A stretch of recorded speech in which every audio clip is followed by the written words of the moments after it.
So we're going over 3.5, which is write the polynomial, give the zeros. So it means factoring completely. Now we're going to do P over Q. Remember, your P is the constant and your Q is the coefficient in front of the leading term. In this case, the leading term is the x cubed because in standard form it goes by the highest degree of the polynomial. So the factors of 3 or negative 3 are plus or minus 1 and plus or minus 3. Now if we put both of them over 1, which is the q, we're still going to get plus or minus 1 and plus or minus 3. So I'm just not going to go ahead and keep going. Now we're going to start out with synthetic division to see which one gives us a remainder of 0. I'm going to start with 1. It's going to be 1, negative 3, 1, negative 3. Please keep in mind that if you forgot, just as a reminder, if you're missing a term, in this case we have a cube, we have a square, we have a power 1, and then we have no x. So it goes 3, 2, 1, 0 based on the exponents. If you're missing 1, you have to add in a 0. In this case, we're not. So let's start. We bring this down. So it's 1. 1 times 1 is 1. Negative 1, 3 plus 1 is negative 2. Negative 2 times 1 is negative 2. Becomes negative 1. Negative 1, negative 4. Doesn't work since we have a remainder. Let's try negative 1. So we're going to do 1, negative 3, 1, negative 3. Bring it down to be negative 4, 4, 5, negative 5, negative 8. Doesn't work. I'm going to try 3. So we have 1, negative 3, 1, negative 3. Bring it down. It's going to be 3, 0, 0, 1, 3, 0. So we finally found one with that remainder. Awesome. So 3 is one solution. I'm going to go ahead and write it down, which is going to be x squared plus 0x plus 1 equals to 0. Now, in order for me to solve this, I will subtract the 1 first. So I get x squared is equal to negative 1. We can take the square root, and we get x is equal to plus or minus I. So our x's are x is equal to 3, x is equal to plus and minus I. So for this one, we are factoring completely, so we are using i's. So finding a polynomial would specify 0. So in this case, they give you the 0, but they want you to find the polynomial. So we are working backwards. Now, in order to do that, for a, we have zeros of 2 and negative 2. So our x is equal to 2, and our x is equal to negative 2. Great. Now, remember, for us to get to the polynomial, we have to make sure that x plus or minus a number is equal to 0. So I'm going to go ahead and subtract this. We are working backwards. We want to make sure it equals to 0. So we get the first factor of this polynomial, and it's x minus 2. And we get the second factor of this polynomial, which is x plus 2. So this polynomial, p of x, it's going to be x minus 2, x plus 2. And then I'm going to go ahead and FOIL it. So this px is going to be x squared plus 2x minus 4. So this p of x is going to be x squared minus 4. So this would be your final answer for this polynomial. So let's start with b. We have the zeros of x is equal to negative 2, x is equal to 0, and x is equal to 5. So we have 3 zeros. We're going to go ahead and add the 2 to get x plus 2 is equal to 0. This one is just 0, so x is just equal to 0. And this last one, we're going to subtract the 5, and we get x is minus 5 is equal to 0. So we have q of x. It's going to be, I'm going to write the x that's by itself, which is just 0 in the front. And then I'll do x plus 2, x minus 5. Then I'm going to go ahead and start by foiling. So x cubed is x squared minus 5x plus 2x minus 10. That's going to give me x, then x squared minus 3x minus 10. And I can go ahead and combine it to get qx, and I can combine them by distributing that x into x cubed minus 3x squared minus 10x for that to be the final answer of this problem. So here we have factoring polynomials into linear or quadratic equations. So if we look at the first one, we have left p of x equals x4 plus 2x squared minus 8. Since we have the 4 and the square, I can just go ahead and do x squared to one parentheses and x squared to the other parentheses. And I'm going to look for factors that multiply to -8 that add up to +2. Those would be 4 and -2. It's going to be plus 4 minus 2. So when I equal each parentheses to 0,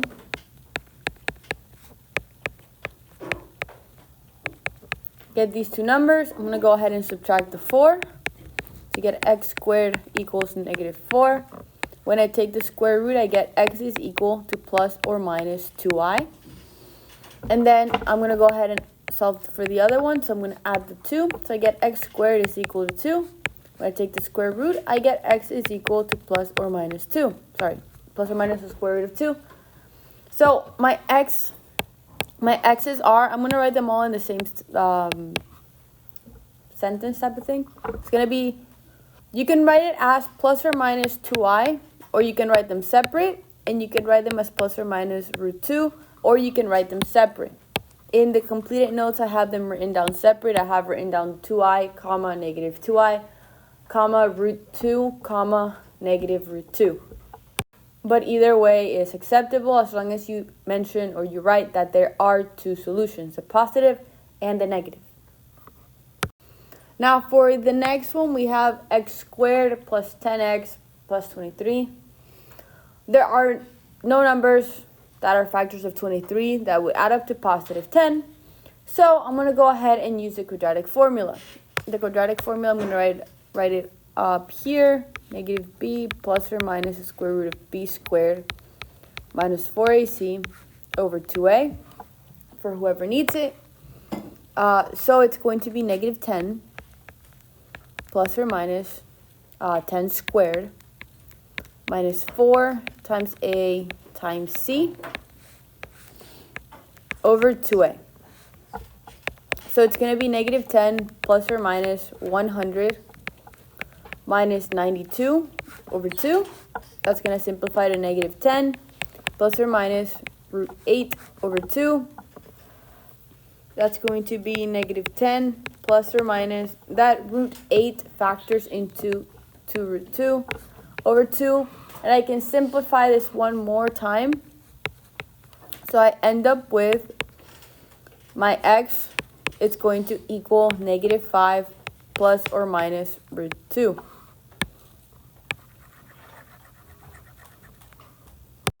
Note that we did not do synthetic division because this is already a quadratic formula in a it's already a quadratic equation. So we don't need to do a synthetic division in order to simplify it. So we can just go ahead and start factoring using the quadratic formula in this case. You can also use completing the square if you would prefer. This is not factorable as something as easy as a one of p of x that we did x squared plus 4 and x squared minus 2. I personally prefer the quadratic formula to completing the square, but you will get the same thing whichever you prefer to use. Just you can't really factor this g of x problem. Now problem 3, which is h of x, is x cubed plus 11x squared plus 39x plus 29. This is not a quadratic equation, so I'm going to look at the factors of 29, which are just plus or minus 1 and plus or minus 29. In order to try and simplify this, use synthetic division. I have a cube, I have a square, I have an x to the power 1, and then I have a constant, so it's in standard form. I'm going to go ahead and do 1, 11, 39, and 29. I'm going to start with 1. Hopefully it's the first one. If not, you just have to keep going. I didn't divide by 1 because it's just going to be, again, plus or minus 1 or plus or minus 29. So I'm going to bring down that 1, become 12. 12 and 39 is 51. 51 and 29 is 80. Didn't give us a remainder of 0, so we can keep going. I am going to try 1, 11, 39, and 29. I'm going to try negative 1. Hopefully, it's that one. So I'm going to bring that down. So negative 1, this is going to be 10. It's negative 10. This is 29. Negative 29, 0. Awesome. It worked with the negative 1. So it's going to be x squared plus 10x plus 29 equal to 0. Now, again, there's no factors that we can possibly use to get 29 to add up to 10, like the factors of them. So I'm going to go ahead and use a quadratic formula. So negative 10 plus or minus b squared is, in this case, 100, minus 4 times a times c, all of that over 2a. That's going to give us negative 10 plus or minus 100 minus 116 over 2. So that's going to be negative 10 plus or minus root negative 16 over 2. It's going to be negative 10 plus or minus 4i over 2. And I can simplify that one more time into negative 5 plus or minus 2i. Now your x's are going to be what we just found, so the negative 5 plus or minus 2i. And don't forget about the negative 1 that we used to simplify with the synthetic division. So here are your 3 zeros. So here they want us to write the polynomial given the roots. So we're going to go ahead and grab this x is equal to 4. And this x is equal to negative 3. And I'm going to go ahead and subtract the 4 first. So I get x minus 4 is equal to 0. Go ahead and add the 3. And we get x plus 3 is equal to 0. So this polynomial is going to be x minus 4 times x plus 3. I will go ahead and FOIL it. So I get x squared plus 3x minus 4x minus 12 is equal to 0. So we're going to go ahead and do x squared minus x minus 12 is equal to 0. And this would be your final answer for this problem. Now for the next one, we have x is equal to negative 2 over 3. And then x is equal to 1. When you're dealing with fractions, deal with one part of the fraction at a time. So I'm going to go ahead and multiply both sides times 3 in order to get rid of that denominator. So I get 3x is equal to negative 2. Now I'm going to go ahead and add the 2. I'll get 3x plus 2 is equal to 0. And I'm going to go ahead and subtract the 1 from both sides, and we get x minus 1 is equal to 0. So now you have two parentheses. You have the parentheses 3x plus 2, and you have the parentheses x minus 1. Now I'm going to go ahead and FOIL it. So I will get 3x squared minus 3x plus 2x minus 2. So this is 3x squared minus x minus 2 is equal to 0 as your final answer. So for this third one, I'm going to go ahead and grab the x is equal to 5 over 2. First thing I'm going to do is multiply times 2 in order to get rid of that denominator. So I get 2x is equal to 5. I'll subtract the 5 and get 2x minus 5 is equal to 0. For the second one, I'm going to go ahead and just add the 1. So we get x is equal to 1. For the third one, I'm going to go ahead and start by multiplying by 3 to get rid of the denominator. So I get 3x is equal to negative 2. I'll go ahead and add the 2. So I'll get 3x plus 2 is equal to 0. Now we have our three terms.